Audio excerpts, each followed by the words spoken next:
और अयोध्या की विदिशी सिंह हमारे साथ जुड़ गई हैं भारत समाचार में। आपका जी बहुत बहुत स्वागत है। सबसे पहले देश की सबसे बड़ी परीक्षा को पास किया है, अब आप तमाम लोगों की रोल मॉडल हो गई हैं। क्या कुछ तैयारियां आपने की थी, किस तरीके से योजनाबद्ध तरीके से, हमारे दर्शकों को भी बताइए, खास करके वो जो प्रशासन के अधिकारी बनना चाहते हैं।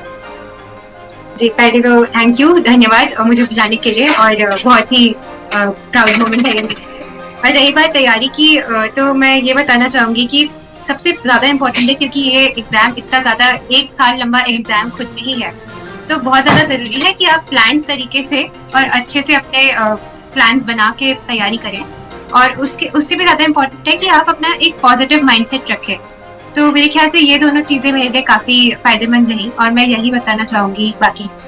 जी जो इस एग्जाम के थ्रू आना चाहते हैं। जी इशिता, आपके क्या क्या सब्जेक्ट्स रहे थे और कितना आप फोकस करी थी, किस तरीके से, किन किन का आपका सहयोग रहा सबसे ज्यादा? जी मेरा पूरा बैकग्राउंड इकोनॉमिक्स में है। मैंने बीए ऑनर्स इकोनॉमिक्स किया है Shri Ram college of commerce से, तो इसलिए मेरा ऑप्शनल सब्जेक्ट भी इकोनॉमिक्स ही था।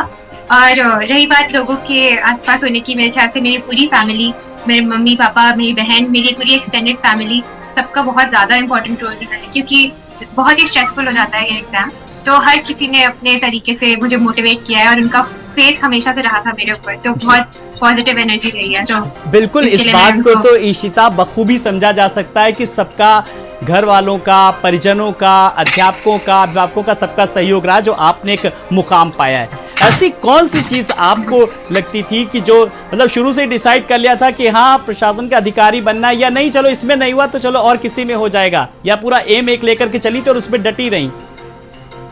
जी मतलब एक छोटे शहर से होके, एक मिडिल क्लास फैमिली का होके, हम हर किसी जो भी पढ़ाई में अच्छा होता है उससे बोला जाता है इस एग्जाम के बारे में। लेकिन बड़े होकर अपने सब्जेक्ट नॉलेज की वजह से मेरे ख्याल से मैंने एक बहुत इन्फॉर्म्ड डिसीजन लिया इस एग्जाम में बैठने का।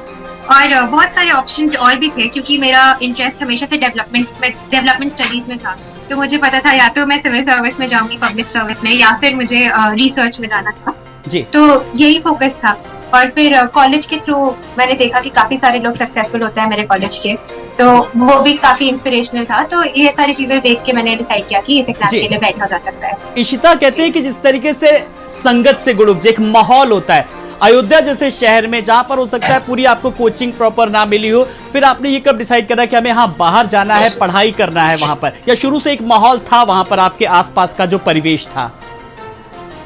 जी मेरा नाम विदुषी है। और दूसरी बात जो आप पूछ रहे हैं उसका ये था कि मेरे ख्याल से शहर से ज्यादा इम्पोर्टेंट मेरे घर का माहौल था। और मेरे मतलब क्योंकि ऐसे शहर में होता है अभी भी जेंडर डिस्क्रिमिनेशन काफी प्रेवलेंट है, लेकिन मेरे पूरे परिवार में कभी भी मतलब ऐसा कोई भी डिस्क्रिमिनेशन नहीं फेस करना पड़ा। इनफैक्ट हम सारी बहनें हैं, जितने भी कजिन्स हैं, तो मतलब हमेशा से बहुत ज्यादा जेंडर इक्वालिटी की तरफ वो रहा है और एजुकेशनल माहौल रहा है। मेरी मम्मा बहुत ज्यादा हाईली एजुकेटेड है, सबसे ज्यादा एजुकेटेड है इनफैक्ट मेरे घर में, तो पढ़ाई की तरफ हमेशा से बहुत फोकस था। और रही बात अयोध्या में रहने की, मैंने पूरी प्रिपरेशन अपने घर से ही की है क्योंकि कोविड लॉकडाउन के टाइम पे मैं फैजाबाद वापस आ गई थी अयोध्या अपने 4th सेमेस्टर में, 2nd ईयर ऑफ कॉलेज, और तब से मैं अपने घर पे ही रह के प्रिपेयर की। तो क्योंकि मेरे ख्याल से कोविड, स्पेशली कोविड के बाद से हर चीज ऑनलाइन आ चुकी है, तो रिसोर्सेज बहुत इजीली अवेलेबल है और बहुत मतलब कन्वीनियंस पे अवेलेबल जी। तो ये सारी चीजें काफी ज्यादा हेल्पफुल रही मेरे लिए। मैंने बहुत सारे सोर्सेज यूज किए ऑनलाइन, और कोचिंग तो मैंने नहीं ली थी, मैंने इकोनॉमिक्स ऑप्शनल की कोचिंग ली थी, तो वो भी 4 महीने का ऑनलाइन कोर्स था। तो मेरे ख्याल से अपना प्लान बना के धीरे धीरे पढ़ के ये आराम से किया जा सकता है ये एग्जाम। यानी कि सारी की सारी जो पढ़ाई है आपने ऑनलाइन ही की है, इसका सारा श्रेय जाता है। लेकिन अगर मैं बात करूं कि आपकी हॉबीज इसके अलावा कौन कौन से थी और किस तरीके से आपको सहयोग मिला आपके अभिभावकों का, आपके अध्यापकों का?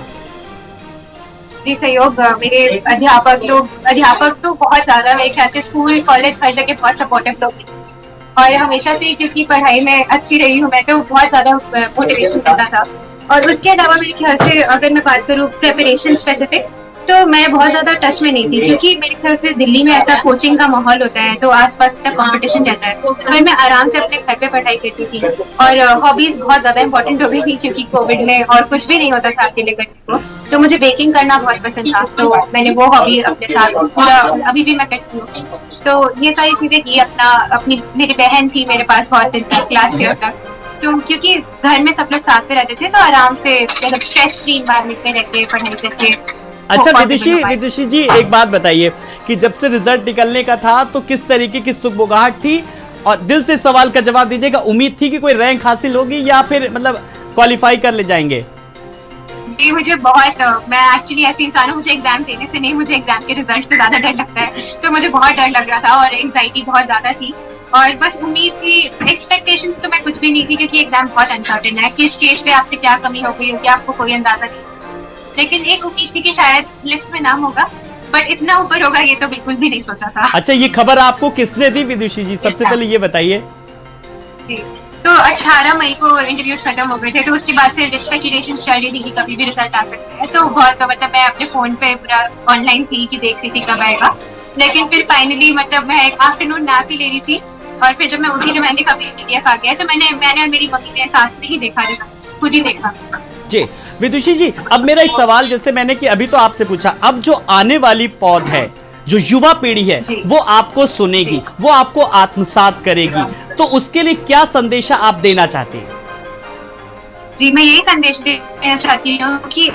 आज के जमाने में हमारे पास बहुत ज्यादा रिसोर्सेज हैं, ऑनलाइन हर चीज, ऑनलाइन मेथोडोलॉजी आ चुकी है, आप चाहे तो किसी लिमिटेड रिसोर्सेज से भी बहुत कुछ कर सकते हैं, और इसके लिए बहुत ज्यादा इंपॉर्टेंट है कि आपको अपनी लाइफ का पर्पस, अपनी लाइफ का विजन पता हो, और मुझे हमेशा से पता था कि मुझे डेवलपमेंट सेक्टर में ही काम करना है, तो मैं यही बोलना चाहूंगी बाकी युवा पीढ़ी को भी कि आप अपने लाइफ का पर्पस ढूंढिए, हो सकता है आपको ज्यादा टाइम लग जाए, लेकिन जरूर आपको कभी ना कभी वो मिलेगा, और उसके लिए आप अपना कंसिस्टेंट एफर्ट्स डालते रहिए। जी, तो एक पूर्व नियोजित ढंग से पूरा सब सब्जेक्ट वाइज डिसाइड कर लें, और आने वाली पौध को किस तरीके से क्या संदेशा जाएगा, क्या संदेशा देना चाहती, किस तरीके से वो, किस ढंग से, किस योजनाबद्ध तरीके से वो तैयारी करें, और खास करके जैसे कोचिंग को लेकर के बहुत सवाल उठता है कि जो सिविल सर्विस में आना चाहते हैं उनके लिए कोचिंग बहुत जरूरी, आप कितना मानती हैं इसको, कोचिंग बहुत जरूरी है या नहीं भी हो तो ऑनलाइन जैसे कि आपने तैयारी करी?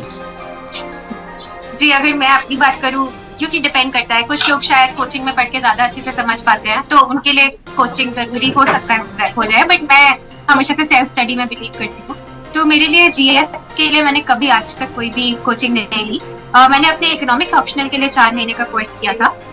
उसके अलावा मैं कोचिंग का, क्योंकि ऐसा होता है लोगों को लगता है कोचिंग के बिना नहीं हो सकता, बिल्कुल पॉसिबल है क्योंकि मैंने किया है ये, और इसके अलावा आप सबसे ज्यादा इम्पोर्टेंट है कि आपको पता हो कि आपके स्ट्रेंथ्स और वीकनेसेस क्या है, तो अगर मैं सब्जेक्ट वाइज जाऊँ तो आपको पता होना चाहिए कि अगर आपको कोई चीज, आपका मेमोराइजेशन बहुत स्ट्रांग नहीं है, तो हो सकता है आपको ज्यादा मेहनत उस पर करनी पड़े, तो आपको पता होना चाहिए कि क्या चीज आपके लिए हेल्पफुल है क्या नहीं, ये सारी चीजें एक सेल्फ अवेयरनेस होगी, तो आप आराम से अपना प्रिपरेशन उसके अकॉर्डिंग प्लान कर सकते हैं। बिल्कुल विदुषी जी, आपने तैयारी को लेकर के कहा, जब अंतिम दौर में, जब अभी तो तैयारी करी, कोचिंग करी, आपने भी कहा कि ऑनलाइन आपने तैयारी करी, जब बिल्कुल था कि प्री क्लियर हो गया, फिर उसके बाद मेन और उसके बाद फाइनल इंटरव्यू के लिए, तब आपकी क्या कुछ खास तैयारी रही, और ज्यादा फोकस किया, क्या सहयोग लिया, इंटरव्यू के लिए कुछ कोचिंग करी, और कितना समय आप देती थी लगभग? जी अगर बात करूँ, ये तीनों फेजेस बहुत कम्प्लीटली डिफरेंट है एक दूसरे से, प्रीलिम्स की डिमांड एकदम डिफरेंट है मेन से, और इंटरव्यू एकदम ही अलग चीज है, तो हर एक का अपना एक तरीका है प्रिपेयर करने का जो पर्सन टू पर्सन वेरी कर सकता है, तो मैंने कोचिंग से ज्यादा टेस्ट सीरीज पे बहुत रिलाई किया था, तो क्योंकि मैंने इसके पहले कभी कोई कम्पिटिटिव एग्जाम नहीं दिया था, तो मैंने ये बात इंश्योर की कि मैं बहुत सारे टेस्ट लगाऊं, मैंने 60 से 70 टेस्ट लगाए, प्रीवियस ईयर क्वेश्चन सॉल्व किए, क्योंकि प्रीलिम्स, अगर आप प्रीलिम्स नहीं क्लियर करेंगे तो आप मेंस नहीं लिख पाएंगे, तो प्रीलिम्स पे फोकस किया, फिर मेंस के लिए भी बहुत जरूरी है, क्योंकि मेंस का इट्स इम्पोर्टेंट कि आप अपना पूरा पेपर खत्म करना है, बहुत लेंथी पेपर्स होते हैं, तो उसकी प्रैक्टिस करना, अगेन फिर से टेस्ट सीरीज और प्रीवियस ईयर क्वेश्चन बहुत इंपॉर्टेंट, और सिलेबस, मेन से सिलेबस भी बहुत इंपॉर्टेंट है, और इंटरव्यू के लिए भी मैंने मॉक इंटरव्यूज 4 जगह से लिए, जिससे मुझे पता चल गया कि मेरा कैसा पर्सनालिटी रिफ्लेक्ट हो रहा है, और जो भी मुझे फीडबैक मिला मैंने उस पर काम किया, फिर फाइनली 18 अप्रैल को मेरा इंटरव्यू था, उसके बाद ही एग्जाम फाइनल। चलिए विदुषी जी, अब आप देखिए, लोगों के लिए, तमाम सारे छात्र छात्राओं के लिए आदर्श हो गई। हमसे बात करने के लिए बहुत बहुत शुक्रिया भारत समाचार से। तो विदुषी जी थी अयोध्या से, जो कि अयोध्या से उन्होंने बताया अपने अनुभवों को और उन्होंने किस तरीके से टॉप किया। विदुषी जी, आपके बढ़ते सफलता के कदम सदैव ही ऊंचाइयों की ओर अग्रसर हो। भारत समाचार परिवार की तरफ से यही बहुत बहुत हार्दिक शुभकामनाएं। तो यूपीएससी की टॉपर्स बेटियां जिस तरीके से इशिता किशोर, गरिमा लोहिया सेकेंड रैंक और उमा हरादी ने तीसरी रैंक हासिल की और स्मृति मिश्रा ने चौथी रैंक हासिल की है। वहीं इशिता किशोर फर्स्ट रैंक, सेकेंड रैंक गरिमा लोहिया और साथ ही साथ थर्ड रैंक उमा हरादी और चौथी रैंक स्मृति मिश्रा ने हासिल कर अपना एक मुकाम बनाया। इन सब से कुछ ना कुछ सीखने वाला है कि किस तरीके से ये हैं टॉपर्स बेटियां जो बनी हैं आदर्श आने वाली युवा पीढ़ी का।